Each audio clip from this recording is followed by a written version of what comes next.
तिरुमला दर्शनाचा आज दुसरा दिवस। सकाळी लवकर आवरून नाश्ता केला आणि रेणीगुंटा स्टेशनपासून थेट तिरुमलला जाणारी बस पकडली। इथून दर अर्ध्या तासाला बसेस असतात, त्यामुळे प्रवासाचं टेन्शन नाही।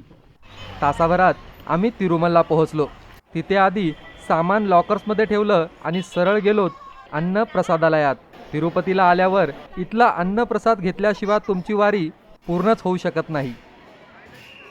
त्यानंतर एक खाजगी गाडी केली आणि निघालोत इथली मंदिरं बघायला। मुख्य मंदिरापासून 5 किलोमीटर अंतरावर नारायणगिरी टेकडीच्या टोकावर आहे श्रीवारी पडालू, म्हणजे साक्षात प्रभूंचे पाय असे मानले जाते। तिथून थोडं मागे येऊन आम्ही आलो शिलाथोरनमला। ही एक नैसर्गिक दगडाची कमान आहे जी करोडो वर्ष जुनी। निसर्गाची किमया म्हणतात ना, ती हीच। जवळच एक छोटंसं प्राणी संग्रहालय आणि तेथून पुढे चालत गेलं की येतं चक्रतीर्थम।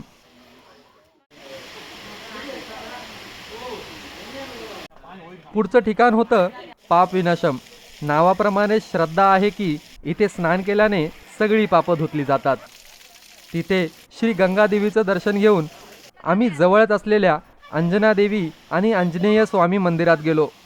मंदिराच्या बाजूला छोटा धबधबा देखील आहे। दिवसाच्या शेवटी आम्ही आलो वेणुगोपाल स्वामी मंदिरात, आशीर्वाद घेतला आणि पुन्हा लॉकर्सच्या इथे आलो। आजची रात्र हॉलमध्येच मुक्काम केला। भक्ती आणि निसर्ग असा हा आजचा दिवस।